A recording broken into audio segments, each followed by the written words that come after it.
This is Kulali and her owner Garth. Garth was a successful engineer who started building Kulali as his final life project. Unfortunately, Garth never got to see her finished. I've been lucky enough to take the challenge on of completing her build and one day to sail her around the world. Similar to Garth, I'm a passionate engineer who loves to know how things work and how to build things. Join me on this journey to bring Garth's dream to life. This is Sailing Kulali.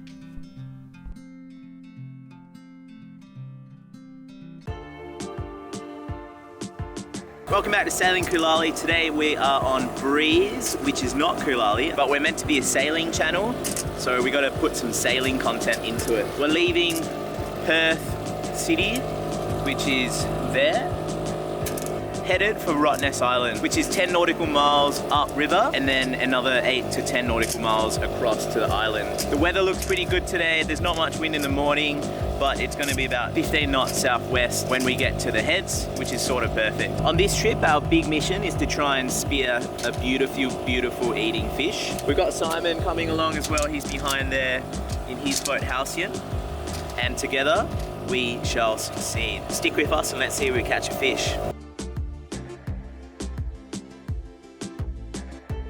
Right, so we've made it to the heads, the entry to Fremantle, which leads down the Swan River to where our boats are moored. We are exiting the heads now. It's been relatively pain-free. We've dropped the mast, which is the most dangerous part of the mission. You can see behind me. And now we're gonna go pick up the girls and head over to Rottnest Island.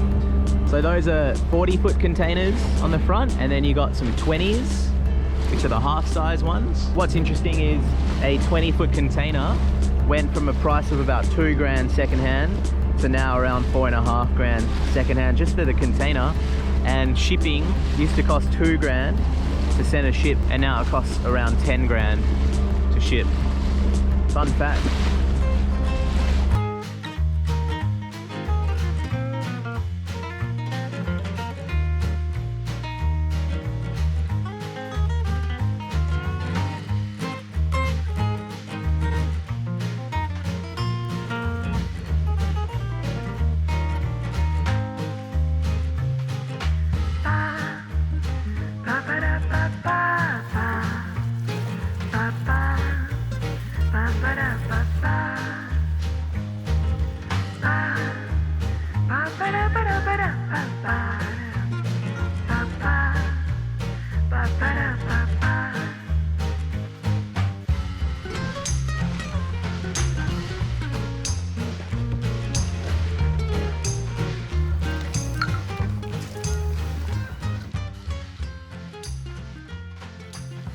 After a short, pleasant 2-hour sail to Rottnest, we arrived to a beautiful bay, topped off by a huge, beautiful rainbow. Look at that rainbow.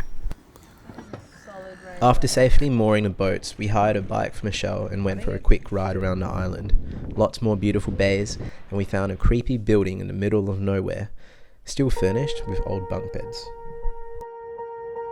But that's enough of the tourist trap stuff. Time to get back to the mission. Alright, it's pretty rough out here. Now we're gonna try and catch dinner. There's Simon over there.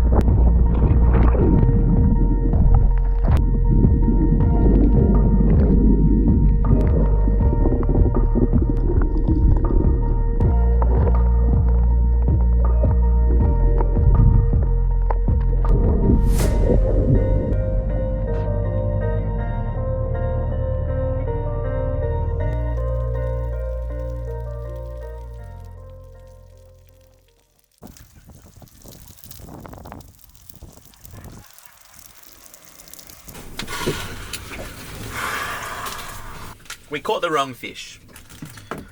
Simon he said he shot 2 harlequin fish, but they weren't harlequin fish.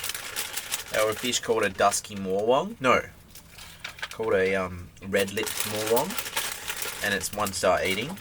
So, no fish again. But we're eating, well, I'm eating barbecued chicken and salad. These are the things you need to do to cook coffee on a boat. You need Nescafe, a cup, and a jet boil.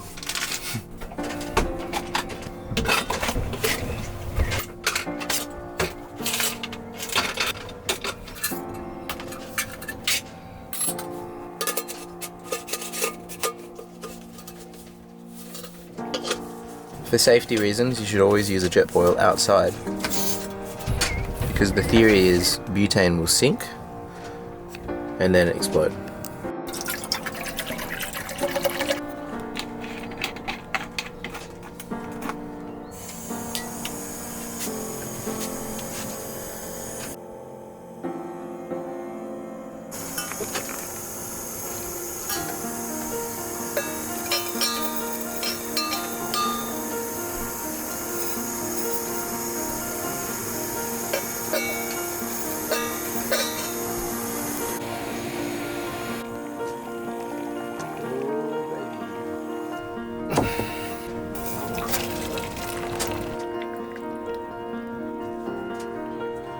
And that's how you make coffee on a little sailboat.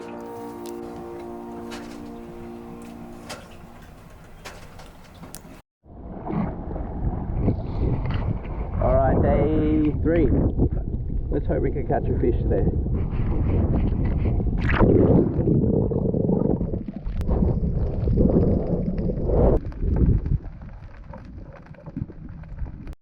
And no fish again. That's alright, there's always next time. Gosh. We're leaving Rottnest Island now. We've left a little bit late so the wind's come in. I've just got my jib up and I'm tied in because I'm the only one on board today. Just looking out for cray pots.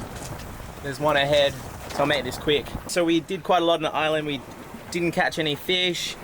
We rode around the island, which was sick. Saw like a little secret room with some creepy stuff in there. Oh, and I also got to ride my boosted board, which was pretty cool.